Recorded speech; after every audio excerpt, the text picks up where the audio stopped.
Christ is risen from the dead, trampling down death by death, and upon those in the tombs bestowing life. Christos Christus metis met poprav, Isusha begrabeshi vot daravav. Christ is risen from the dead, trampling down death by death, and upon those in the tombs bestowing life. Okay, God bless you. So Christ is risen indeed. Truly he is risen. So, has anybody tried to look up some books on American church history? I saw Julia raising her hand. Okay. I was gonna give a bibliography, but I got sidetracked today. But probably one of the most important, if you can find it, I don't know if it's even still in print. Of course, you're seeing it in reverse. Alaskan Missionary Spirituality. And so I'll be doing a little bit of reading from this tonight, because it's really valuable, I think, to listen to some of the primary sources for American church history, especially in regards to the early mission. But that actually, it's, well, in regards to the whole thing. Also, Peter, is it possible to allow screen sharing? It is. I'll have to learn how to do that. I see a button that does it. You can try. Okay. It says the host has disabled attendee screen sharing. Oh. Okay. I need to change that setting, and I don't know if I can do it right now. Let me see. Okay. We disabled that, Vladika. Do you need it? I can definitely fix it for next week. Is it? That'll work. I wanted to bring up on a map and show some pictures of Unalaska and St. Innocent's church that he built in the mission. So anyway, so we talked to a great extent last week about St. Herman, and then we got started on St. Innocent. But I'd like first to go back to St. Herman and just read a couple of passages from St. Herman about what the life of the mission was at that time. So this is from a letter to Igumen Jonathan of Valaam. Now, St. Herman had been sent by Elder, now St. Nazari of Valaam. And so there is some of the correspondence between St. Herman and Elder Nazari. But Father Nazari was sent back to Sarov, where he became the spiritual father for St. Seraphim of Sarov. So St. Herman of Alaska and St. Seraphim are kind of spiritual brothers, having had the same spiritual father. Igumen Jonathan, Abbot Jonathan, replaced St. Nazari as abbot of Valaam, and it began a real, a really kind of strong line of abbots that created a massive monastery. So that by the time you got to Abbot Damascene in the mid-19th century, just 60, 70 years after, or 60 years after St. Herman went to Alaska, the monastery had to be rebuilt for about 1,500 monks. So it was rather substantial, shall we say.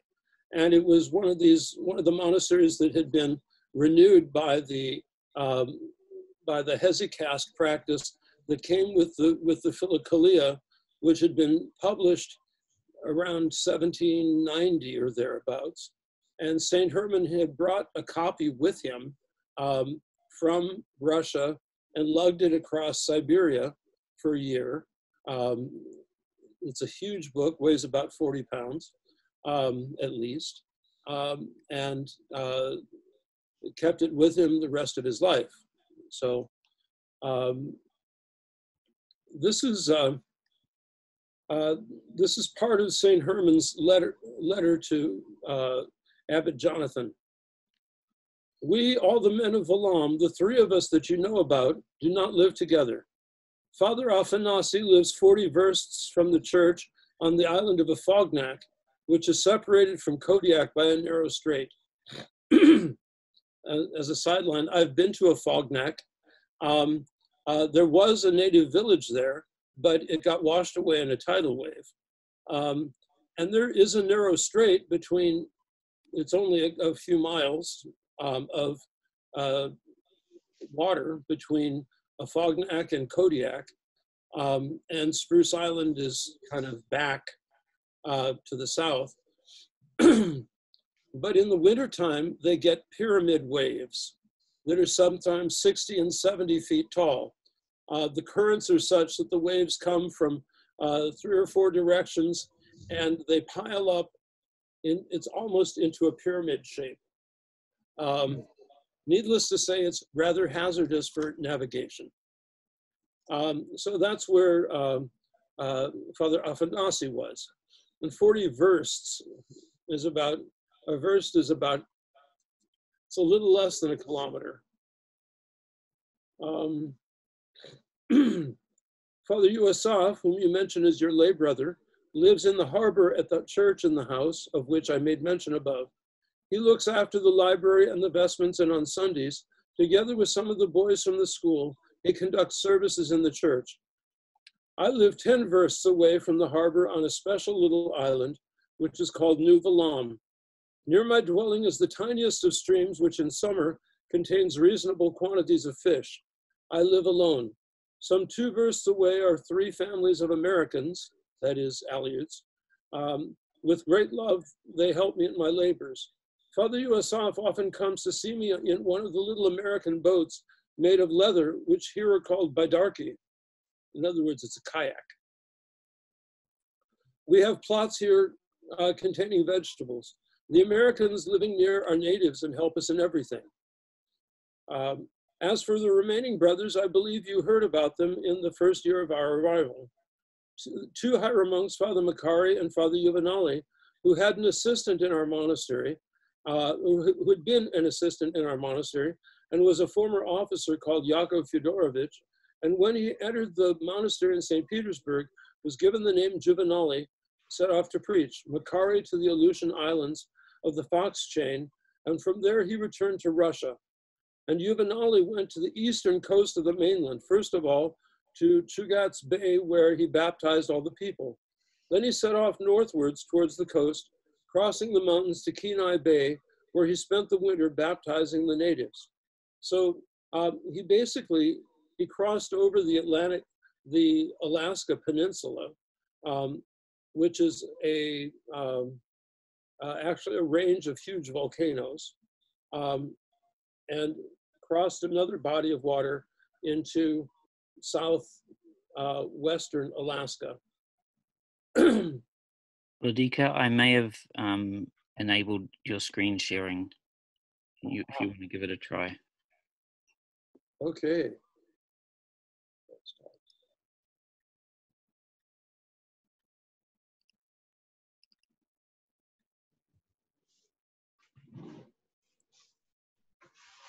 Okay. I hope I did. Can you see it? No. Okay. There's a little button down the bottom that says screen share with a vertical arrow and a screen. Do you see that?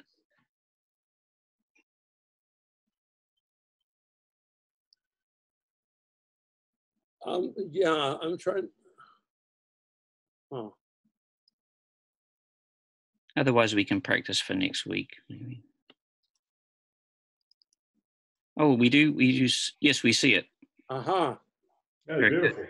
Okay, so this is where Saint Innocent ended up, and this is the church that he built. Wow. Amazing. Yeah, he built by hand, basically. But let's go to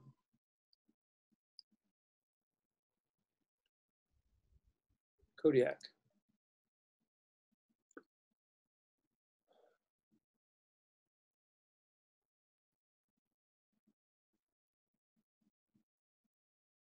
Okay, so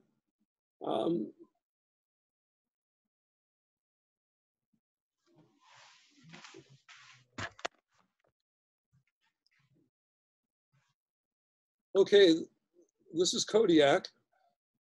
It's a very beautiful place. I've been fishing at a place just like that. This is the little town of Kodiak. And this is what Spruce Island looks like.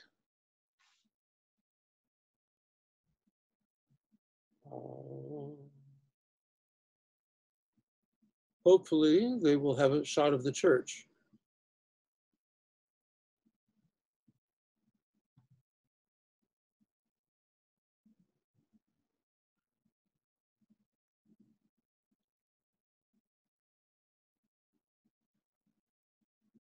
Anyway, on this picture, you can see the church.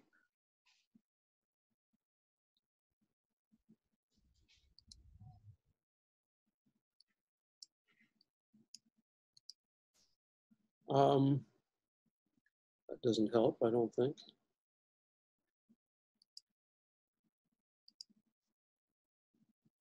Huh.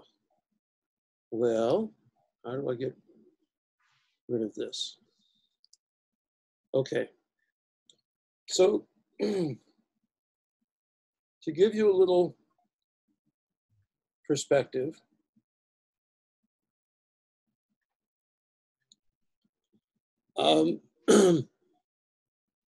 Kodiak Island is here. It's a huge island, and it's actually an archipelago. They don't have a, but the Russians actually first landed here in Old Harbor, but there were problems with that. It was not as accessible, and then they moved to the town of Kodiak. Now, when the monks came, they built this church in 1794, and then Saint Herman. Oh, there's no labels. Saint Herman came over here to this area, and this is somewhere in here is where he built his cabin, and so he would go by canoe from Kodiak all the way up there. And as you can see, this is just the open Pacific. So it's a pretty amazing thing. Let's see. Is there anything left on Spruce Island? Yes, there is.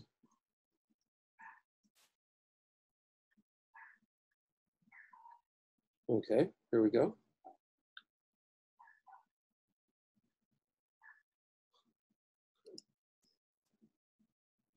Okay, this little church was actually is the chapel at St. Herman's Seminary. But this is the cathedral that was built by the monks. It's been rebuilt, but it's never been. I don't think it ever actually burned down or anything. I may be wrong.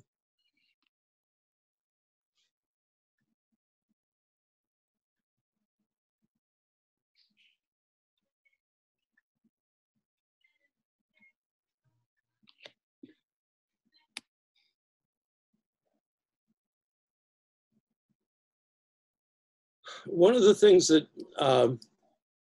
a friend of mine who was serving up there said that he was walking to church one day. He's a bishop, and all of a sudden, a huge salmon fell out of the sky.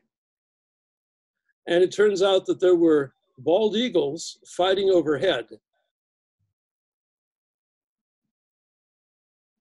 And one of them forced the other to drop the salmon. So the church of 1794, this church is actually from, I don't know, 1975 or thereabouts. So, okay.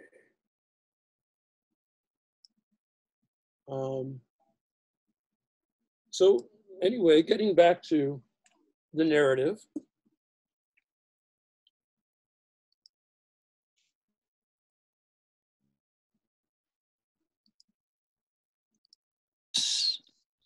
You need to unshare your screen. Or, Yeah. see. No, I'll take care of that. Don't. Okay.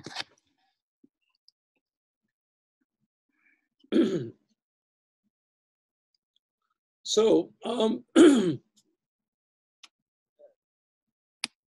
so when St. Herman talked about Father Macari and Father Juvenali, Father Macari went from, he left Kodiak, he crossed over and went, was supposed to have gone to Lake Iliamna. So this is actually, this is like 40 or 50 miles. This is a long, long way. He came up through here and actually ended up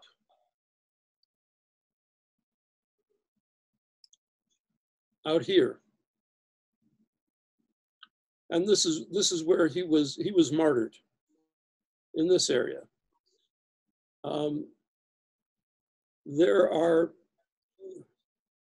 these villages here are Yupik. So for example, you've all heard of Mother Olga, right? Matushka Olga. She's from Quithluk here. And Bethel is actually a fairly decent sized and westernized town. But otherwise, it's, well, this is quite a vacant quarter. We also talked about Saint Yakov Nitzvetov, and so he based here in Russian Mission, which is another Yupik village. This whole area is Yupik. Up to about here. Up here, it's Inuit, Eskimo, and this is Russia. You can see what a short distance it is between the United States and Russia. So anyway,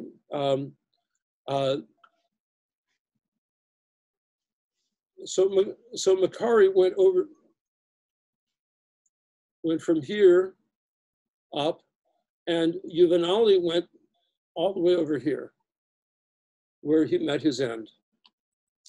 I'm sorry.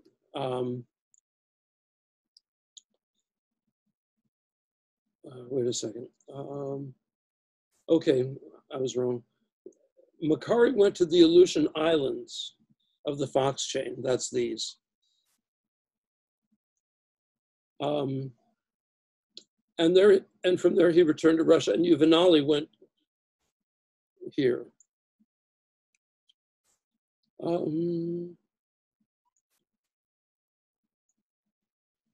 He went to the eastern coast of the mainland, first of all to Chugat's Bay, where he baptized all the people. Then he set off northwards along the coast, crossing the mountains to Kenai.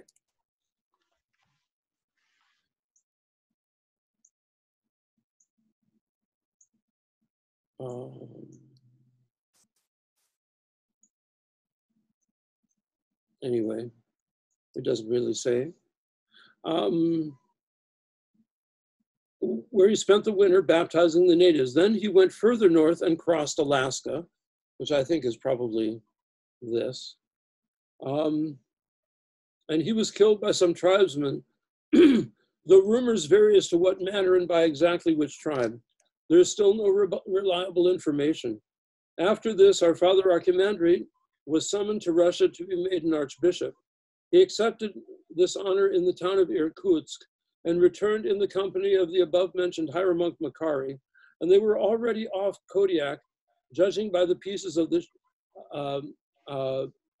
ship that washed up, when the ship was wrecked in an unknown place. So now there are only 3 of us left alive, thanks to Almighty God. For all our somber circumstances and adventures, we live happily and peacefully on our own. Our only worry is to gain entry to the kingdom of heaven. For this we pray and beseech you, kind Reverend Father, to help our humble selves with your holy prayers, in the hope of which I remain, the monk Herman. So this was written in 1819.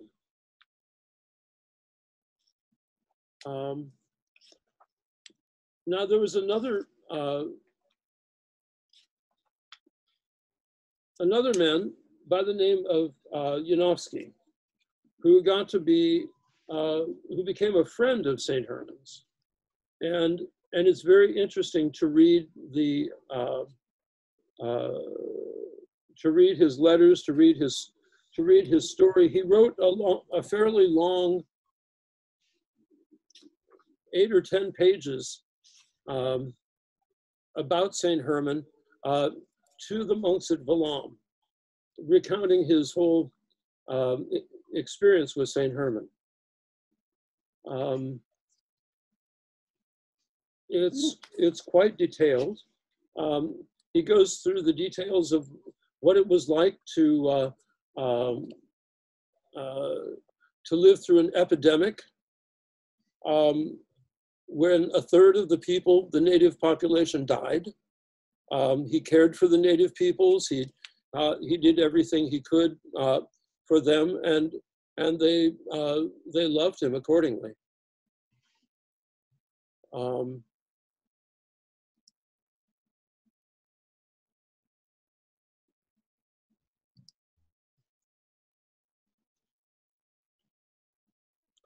But there's a certain passage, though, which I wanted to read, which is very famous for those who know about St. Herman, and it has one of the a quotation from him, which is something much beloved. So this is Yanovsky's letter about St. Herman to Abbot Damascene, Igumen Damascene of Valaam, written in 1865. So this is almost 30 years after St. Herman's death. This is the way in which the elder was gifted with spiritual wisdom. Once he was invited to dine aboard the frigate which had arrived from St. Petersburg with Captain G, who had been sent on imperial instructions to inspect all the colonies. Captain G was a very intelligent and educated man. At his table, there were some 25 officers, chosen from the best in the fleet, all well-educated and learned. In such a company of educated men, together at table with them, sat a simple monk, a small man wearing threadbare clothes, ill-educated, and he put to them questions which stumped them all, which they could not answer. Captain G told me this himself. We had no answers. We were like fools in front of him. He put to them the question, what do you love the most and dearest of all? What would make you happy? Many wishes were expressed in answer to this one. One wanted riches, another fame, another a beautiful wife, another a splendid ship to sail on, and many other things. Father Herman said, "Is it not true that all of your answers and desire, and that all of your answers and desires, one thing may be concluded. Each of you gentlemen requires that which he thinks best and loves the most." They all answered that that was so. Then he said to them, "What could be better, higher, more worthy of love, and more splendid than our Lord Jesus Christ himself, who created the firmament and adorned everything, gave life to everything, who keeps everything, feeds everything, and loves everything, who is himself love more splendid than all men? Should you not love God above all things, wish for him and seek him?" They all answered, "Of course we love God. How can one not love God?" At this he sighed, let a tear fall, and said, "I, poor sinner, have been trying to learn how to love God for more than 40 years, and I cannot say even now that I love him properly." And he showed them how one should love God. If we love someone, then we think of him always. We try to please him day and night, and our heart and mind are full of the object of our love. So then, gentlemen, do you love God? Do you turn to him often? Do you remember him always, pray and perform his will, his holy scriptures? They had to admit that they did not. "For our good, for our happiness," he said, "let us make a vow at least that from this day, this hour, this very minute, we should try to love God above all else and carry out his teachings." So you'll see this written on some of St. Herman's icons. From this day, let's see, where is it? From this day, this hour, this very minute, we should try to love God above all else and carry out his teachings. This is how intelligently and beautifully he spoke in the company of those who would remember what he said for the rest of their lives. Once I asked him, "Father Herman, how can you live on this island alone in the forest? Do you not get lonely?" He replied, "No, I am not alone. God is there. He is just as he is everywhere, and the holy angels are also there. How can I be lonely? With whom is it better and more pleasant to speak? People or angels? Angels, of course."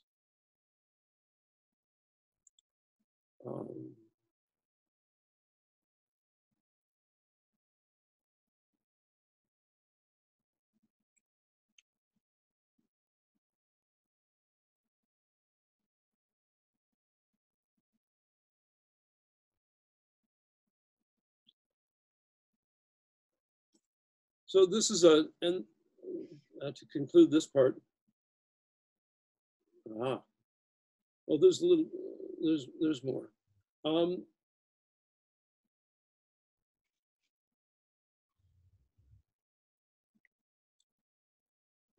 Janowski describes St. Herman. "He was of medium height. His face was round, pleasant-featured, and happy, with a ready smile. His speech was not loud, always pleasant, and what he said was always interesting, instructive, and useful. He liked to talk and spoke wisely in a businesslike way to the point. More than anything, he liked talking about eternity, salvation, the next life, and God's miracles, the holy martyrs. Here he never said an empty word. He related many episodes from the lives of the saints in the prologue. He was very pleasant to listen to, and the ordinary Aleuts and their womenfolk loved to do so. There were few gray hairs on his head, and he wore a small beard. His face was pale and lined. His eyes were gray-blue and twinkling. When I knew him, he was 65, and he was 70 when he died. He loved me like a son and was overjoyed at my conversion to the true faith. One day I recited to him Derjavan's Ode to God. He was amazed and full of praise and asked me to read it again. I did so, and he asked, 'Was this a simple or a learned man who wrote this?' I told him it was written by a learned poet. 'It was inspired by God,' he said." Then this is the sum total of the information that we have about St. Peter the Aleut. Janowski continues, "Once I related to him how the Spaniards in California had taken 14 of our Aleuts prisoner, and how the Jesuits had tortured one of them to try and force them all to take the Catholic faith. But the Aleuts would not submit, saying, 'We are Christians, we have been baptized,' and they showed them the crosses they wear. But the Jesuits objected, saying, "No, you are heretics and schismatics. If you do not agree to take the Catholic faith, we will torture you." And they left them shut up two to a cell until the evening to think it over. In the evening, they came back with a lantern and lighted candles, and began again to try and persuade them to become Catholics. But the Aleuts were filled with God's grace and firmly and decisively answered, "We are Christians and we would not betray our faith." Then the fanatics set about torturing them. First, they tortured one singly, while the other one was made to watch. First, they cut off one of the toe joints from one foot, then from the other. But the Aleut bore it all and continued to say, "I am a Christian and I will not betray my faith." Then they cut a joint off each finger, first from one hand, then the other. Then they hacked off one foot at the instep, then one hand at the wrist. The blood poured out, but the martyr bore it all to the end, maintaining his stand, and with this faith he died from loss of blood. On the following day it was planned to torture the others, but that same night an order was received from Monterey that all the captured Russian Aleuts were to be sent under guard to Monterey, and so in the morning those remaining alive were sent away. This was related to me by an Aleut who was an eyewitness, a colleague of the man who put to death, who later escaped from the Spaniards. At this time, I reported all this to the head office in St. Petersburg. When I had finished telling him this, Father Herman asked me, "What was the name of this tortured Aleut?" "Peter," I replied, "but I cannot remember the other name." Then the holy old elder stood before the icon, devoutly crossed himself and said, "Holy new martyr Peter, pray to God for us." So that was, that's basically all of the information that we have about Saint Peter the Aleut. It's not recorded, was never recorded in the Spanish sources. And the, okay, there we go. It was never recorded in the Spanish sources, and the Russians had no other record of it themselves. So,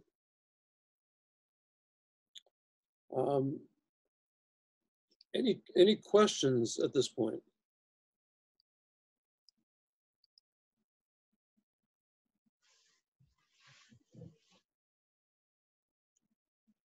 And nobody has any questions? Comments? I'd love to get that book. You can probably find it through Abe or something like that. Okay. I have a question, Vladika. Sure. My name is Ellie. I used to sing in the choir at St. John the Baptist in the late 80s and early 90s. And my question is about any miracles that may have been reported by these saints that you're telling us about. Well, there are all sorts of miracles of St. Herman. Probably, aside from just the miracle of how much he loved the native people and served them, and he basically nursed people while they were dying from the flu and from smallpox and from the other epidemics that swept through, which sometimes would kill a third of the population. And he himself was never touched by the epidemics. And he would go in, he would take the children, who were, their parents were laying there dead in their houses, and he would take the children and had orphanages, and he educated the children. He taught them how to read and write, both in Russian and in their own language. It was quite remarkable. Quite remarkable. So far as other kinds of miracles, one of them was that Saint Herman was called to help with a forest fire, or rather, there was a forest fire, and he decided to help. And so he was out there with the others, and he prayed. and drew a line, and the fire did not go beyond that line. There's another remarkable miracle where there was an earthquake, which is nothing uncommon in that part of the world. And everybody knew there would be a tsunami. And so most of the people just fled up into the mountains in order to escape the wave. St. Herman instead took an icon and went to the beach. And he placed the icon in the sand and said, the wave will not go beyond this icon. And that's exactly what happened. There's a later version of a similar miracle that happened in the Aleutians, further out, where there had been a Protestant missionary, a Baptist missionary who came to convert the Orthodox. And so, with funding, abundant funding from the lower 48, this missionary had had a church built and was attracting people and, preaching against Orthodoxy, preaching against icons, preaching against the sacraments, all the typical Baptist stuff. And of course, the people knew about St. Herman. The memory of St. Herman was kept throughout the Aleut community. And in fact, they would refer to him like a living person, always in the present tense. And so this village was the target of a tsunami. There was a large earthquake. Everybody knew there would be a tsunami, and they fled. But in remembrance of St. Herman's miracle, they put an icon of the Mother of God in front of the doors of the Orthodox Church.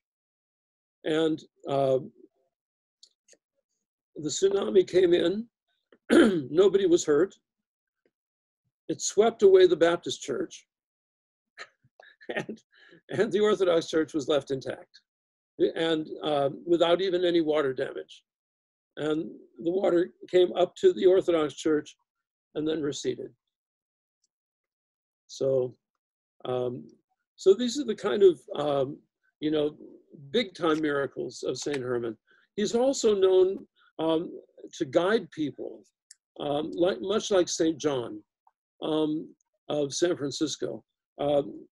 People develop a real authentic kind of personal relationship with St. Herman, as we can with all the saints, and have a sense of their presence, a sense of their guidance, a sense of their prayers, a sense of their protection.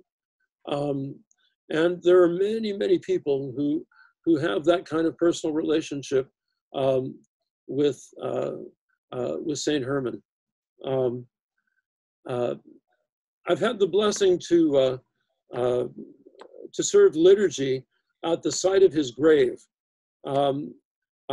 He was actually buried in Kodiak, on Spruce Island, where he lived as a hermit for so many years.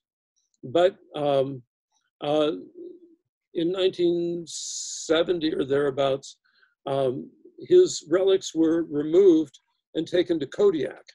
In one of the OCA icons of St. Herman, they even have a picture of a helicopter taking his relics from Spruce Island to Kodiak. Not too often you see helicopters in icons. But there's a little chapel. It's an old chapel. I'm not sure how old, built over the site of where he was buried. And every year on the 9th of August, there's a big celebration, a pilgrimage, where hundreds of people come together for that pilgrimage. Everybody boards boats of every description in Kodiak, go across the water and to Monk's Lagoon, and then it's about a quarter-mile walk till you get to this chapel. And St. Herman is completely present there. The forest is utterly beautiful. You know, these dense trees covered with moss and filled with his prayers even now, 200 years later. So it's a great thing to go and venerate the grave, and then his relics are in Kodiak in the cathedral that we saw in the picture. And he is he's certainly much beloved there, and actually in many places across the country, across all the jurisdictions. It was kind of funny. The other day I was looking through YouTube videos, looking for something on Alaska, and I opened one up and started watching it, and there I was. They had pictures. They had a video of me celebrating liturgy there at St. Herman's grave. So, and I can say right now, I'm very happy to be the pastor of a church of St. Herman of Alaska down in Stafford. So,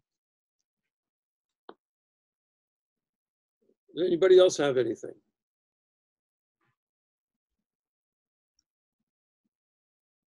Nobody?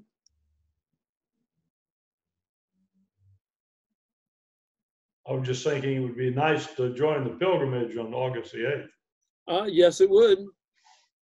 But I bet we could also have one, you know, somewhere around there, even if that particular date doesn't work. It's, if you remember the map, it's open Pacific between, it's just the North Pacific between Kodiak and Spruce Island. And yet, at that time of the year, the sea is often like glass. It's just amazing.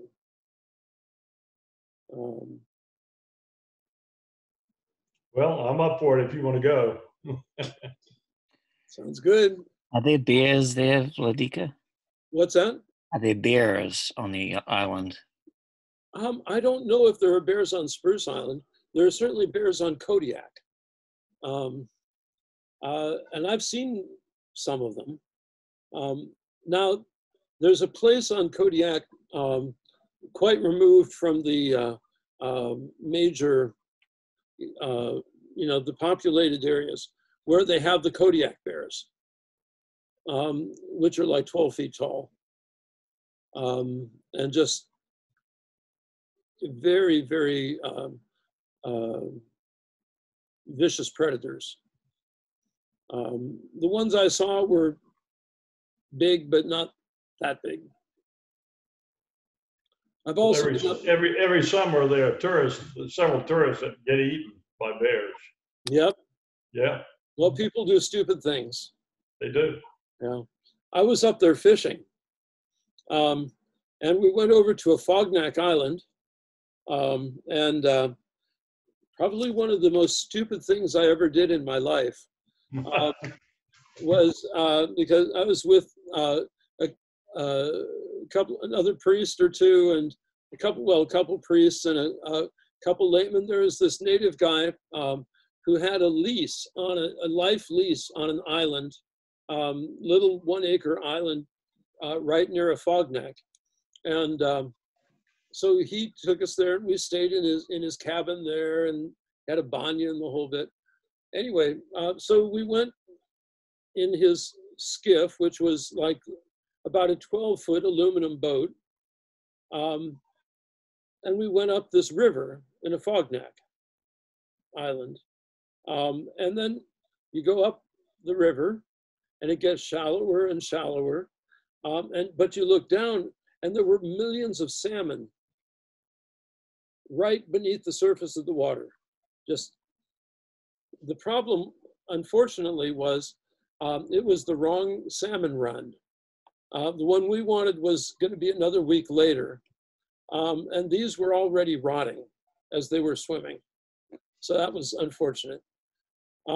So we got further up the stream and it became a little bit difficult to, for the boat because it was shallow. So we got out, we had waders and walked up the stream. But then we noticed, why were we walking on these slippery rocks in this stream when there were such nice, wide, well-beaten paths along both sides of the stream? Bears. Who made the paths? Bears. On an uninhabited island was the bears. And there we were, a bishop and some priests, and no gun. It was really stupid. We didn't catch anything either. So at least we didn't want to catch any of that, that type of salmon. So, but it's amazing to go to St. Herman's island on Monk's Lagoon, and let's see, can I share this again?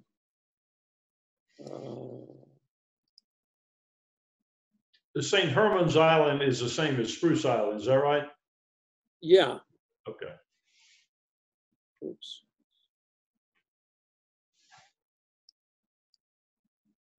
Okay. So Kodiak is here. This is Monk's Lagoon here, where St. Herman lived. There's a big 3-bar cross planted on top of this mountain. But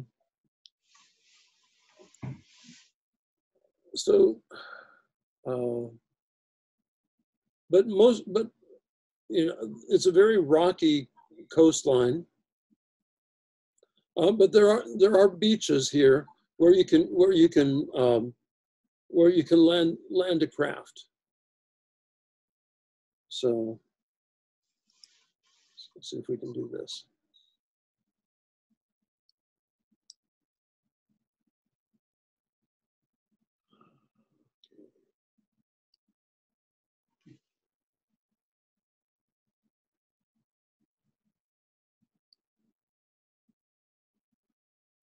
Now, so this is Monk's Lagoon. There is the monks from St. Herman Monastery in Platina, California, where Father Seraphim Rose was, built a little skeet right here. St. Herman's cabin is probably up here someplace. You have to trek through. But this is the little stream that, and you can tell there's not much to it. But this is where St. Herman would catch all of his salmon. And all he would do, you'd have to do is walk over there and lift them out of the water. No rod and reel, no nothing. You just reach down with your hand and pull it out. It's because the stream is maybe 2 feet wide and 4 inches deep. And yet you get 3-foot-long salmon going up it. And of course, there's this river here, or this lake, that the stream is coming out of. Okay. So this is that narrow passage between a Fognak and Kodiak. And Uzinki is here. It's a narrow passage here. But this is where you get those pyramid waves. Now we probably, I'm not positive, but I think we were probably on this island where we stayed. You can see there's something there. And then went up the stream here. Anyway, I have to tell Alaska stories. Kind of goes with the territory. Now, when we talk about Saint Innocent,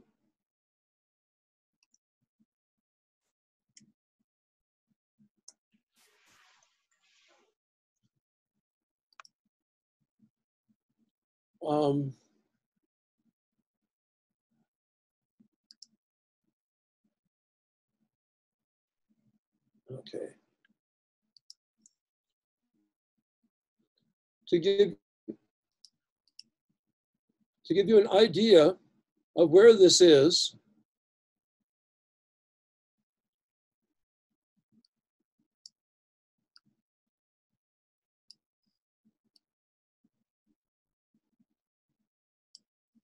Anchorage is here. This is Kodiak. And this is Unalaska. This is where Saint Innocent was stationed. And he arrived there with a pile of lumber and his wife, his child, his mother, and his brother. And this was his parish, if you can imagine. Hundreds of miles, including the Pribilof Islands up here, which he traversed in a kayak. Can you imagine going through these islands on a kayak? His buddy, Father Yakov Nitzvetov, was from here, Atka.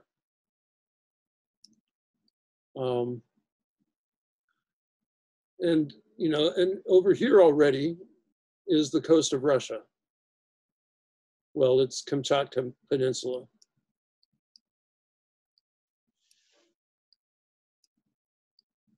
So is there a port of entry in Kamchatka where you can go from Alaska to Russia? I don't know. I've never gone that way. I'm sure there is. I'm sure people go back and forth, fishermen especially, because these are incredibly rich fisheries.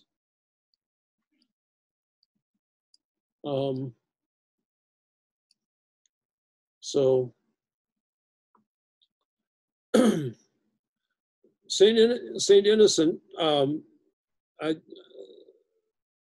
think I'd mentioned last time, had grown up in Irkutsk, which is central Siberia.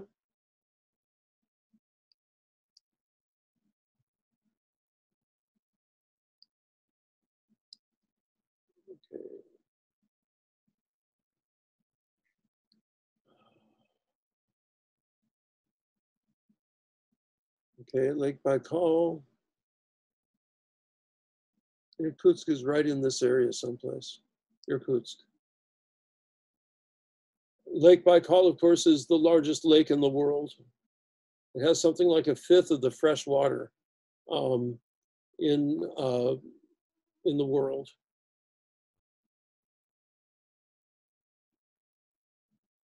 And so if you can imagine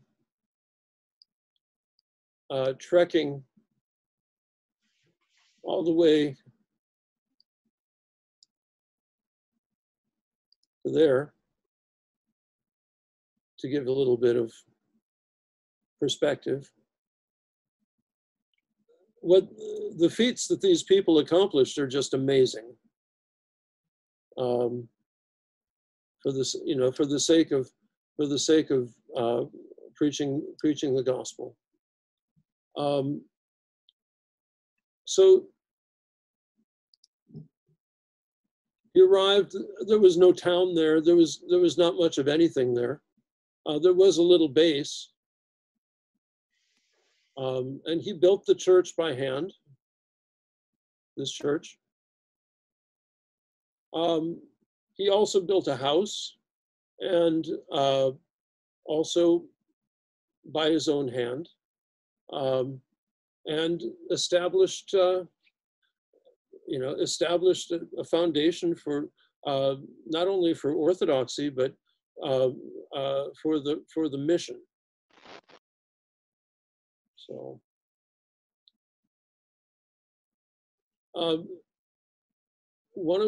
Let's see, go out of screen sharing. Share and chat.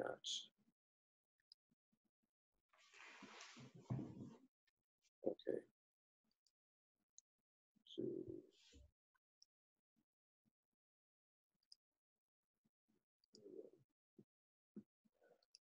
there's a book that I strongly encourage people to get.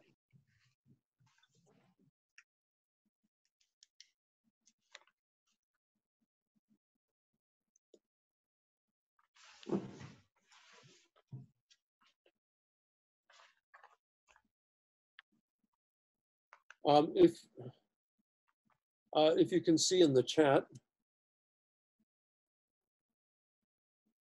Saint Innocent Apostle to America by Paul Garrett. And this book has, it's written in a novel form. Now, one of the things that I would really love to see, and maybe somebody here is interested in doing that, is putting the life of Saint Tikhon into a similar novel form. It would be a very worthy project.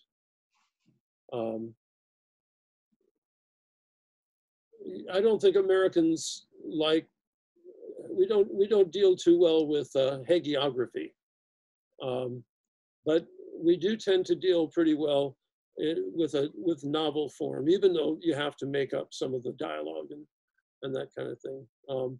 But you'll see it's well worthwhile, and it has a lot of the main tradition about Saint Innocent. I'll read you some of that stuff next week. When Saint Innocent arrived in Alaska, I think it's Ascension Cathedral. I'm not positive. He learned the language of the Aleuts. He transformed it into a written language and into a standardized written language using Slavonic or Russian characters. And he taught people to read and write in their own language. This was something quite unique. He translated the scriptures, he translated the services, and made the gospel available to people. He also wrote a little book called An Indication of the Way to the Kingdom of Heaven. I'll put that in here.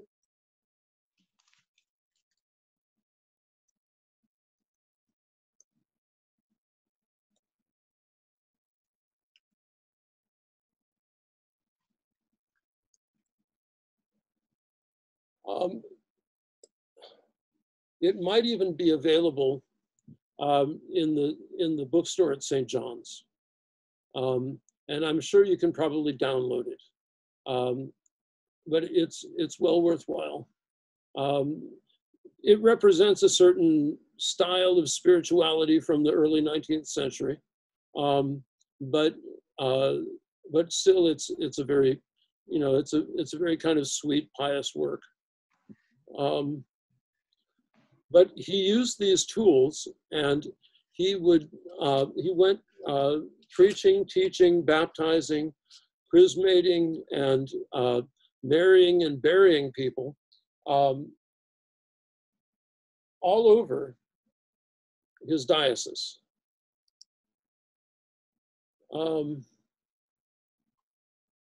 So next week I'll go much more into the life and the ministry of Saint Innocent. But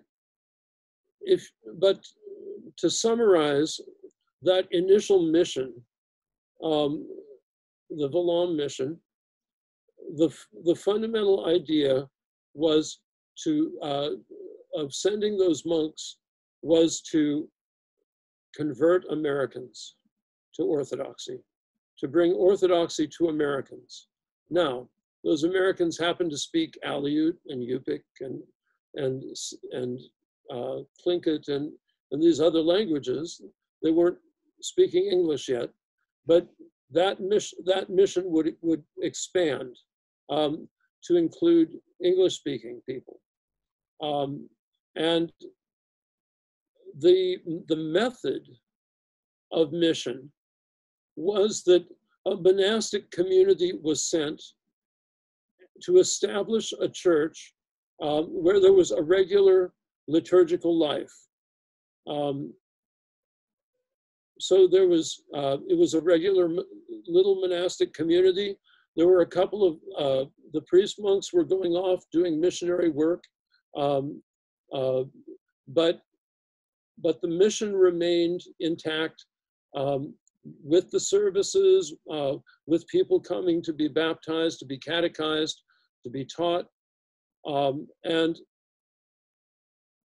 this is the traditional method of Orthodox mission, that a monastic community would be sent out into a wild place. Very often the monks would volunteer because the monasteries tended to be large, very busy places. And the monks got tired of all the people. So they went off into the wilderness. This was the pattern Saint Sergius used in order to evangelize Russia. This was the pattern Saint Patrick used to evangelize Ireland, as well as the Irish missionaries to evangelize the entire Baltic region. And also, to a great extent, this was the method that the Byzantine missionaries used from Saint Cyril and Methodius onwards to convert the Slavs, of all the various varieties of Slavs.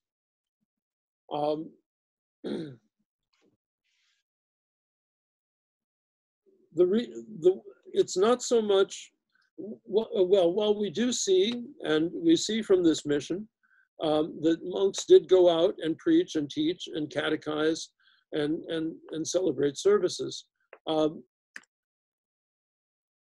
They also had a base, a mission, where people could come and could see Orthodoxy intact, where they could see what it was really like to be, what the services were supposed to look like, what they were supposed to sound like, what a church was supposed to look like. And so, for example, in Kodiak, at the church there, it's a very typical little Russian Orthodox church, and and people were able to come there to experience the life of the church, and then to take that experience back with them. So it would guide them as they established churches, as they were able to teach. They would have the memory of what those services were like, even if they didn't have all the details. So that's part of that initial missionary vision that lays at the very heart of the American Orthodox foundation. With St. Innocent, we see things developing a little bit differently. He was a married priest, and he but he would and he had a parish, and he would be basically at his parish for 8 or 9 months out of the year, because you couldn't travel most of the winter, which essentially lasted from October through May. So he would be there basically from the Feast of the Cross all the way probably up to Pentecost. And then for that entire summer season, would be out and about visiting his parish and doing the missionary work. This was especially the case in places with as rough a climate as he was dealing with in Alaska and later on in Siberia. So we'll be looking at St. Innocent, his missionary vision, and the work that he did, as well as some of the miraculous things that happened, especially his visit to a shaman, or rather to this island where the shaman had told them that he was coming. The entire village had assembled on the beach to greet him, and they greeted him by name. It's not like he had a cell phone to call ahead, you know. Here he was all by himself, you know, in a kayak in the North Pacific, pulling up to this village on the beach with no possible way that they could see him for more than a couple hundred yards, you know. And so pretty amazing, courageous activity, and his missionary work too became extremely important, not only in Alaska but also in East Asia, and finally he ended his life as Metropolitan of Moscow. One of the things to note as we go through this history is that there is a very strong connection between the Russian mission in America and the church in Moscow. You had two major bishops. St. Innocent ended up as Metropolitan of Moscow. St. Tikhon ended up as Patriarch of Moscow, and both of them were prepared by their missionary service in America,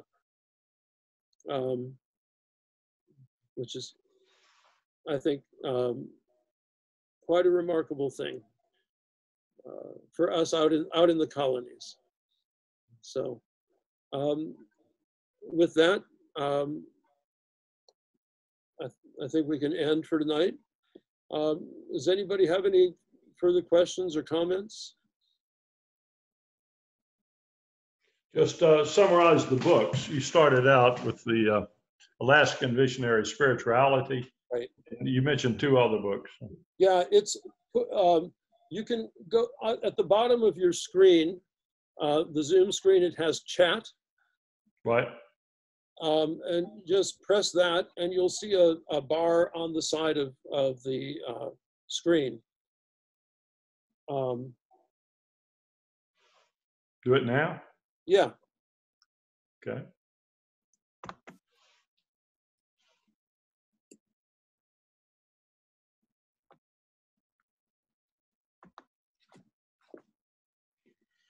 I see it. Uh-huh. St. Innocent Apostle, An Indication of the Way to the Kingdom of Heaven by St. Innocent. Uh-huh. So that's a total of 3 books you suggest? Right, there are 3 right there. There's also a bio of St. Herman.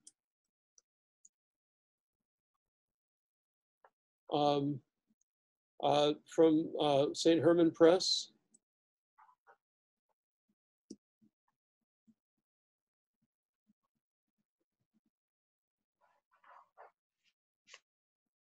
And some of this you can also get through Jordanville.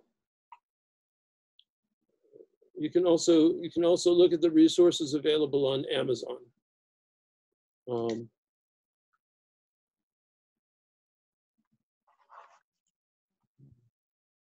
But one thing that I might suggest too is that to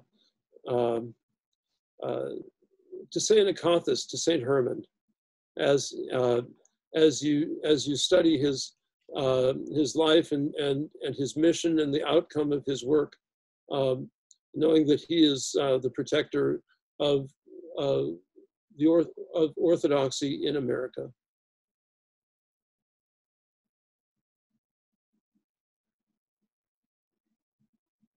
We need a protector. Yep. Well, we've got one. Well, the seminary in California, that was an amazing story. It's quite a book, thousands on pages, and I enjoyed reading it during the quarantine. Oh, the Father Seraphim Rose book? Yes. Yeah. Yeah. And they were actually, of course, I also read, I read the Orthodoxy and the Religion of the Future. And that one I'm still thinking about because it's just beyond me. But it's very profound. It's very profound. There's a very popular in Russia, very well known in Russia. Now, you all saw the pictures of Unalaska Harbor, right? Where St. Innocent lived. That was where he built the church.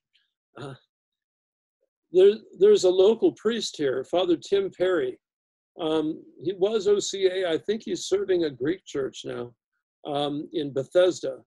And he managed the crab fishery for the Bering Sea. So he could probably tell you some, and he served in that church. Fantastic, interesting. Yeah, so. All right, so shall we pray? Shine, shine in New Jerusalem, the glory of the Lord is shown on thee. Exult and be glad, be radiant, O most pure Theotokos, in the resurrection of thy Son. The blessing of the Lord be upon you through his grace and love for mankind, always now and ever and unto ages of ages. Amen. Amen. God bless you. Spalati Despota. Spalati Despota. Thank you. Right. Thank you, Vladika. It was very interesting. Thank you very much. Thank you. Truly is risen. Truly is risen. We have less than 24 hours to say Christ is risen. So, so tomorrow is the leave taking of Pascha, and then on Thursday, of course, we have the Feast of the Ascension.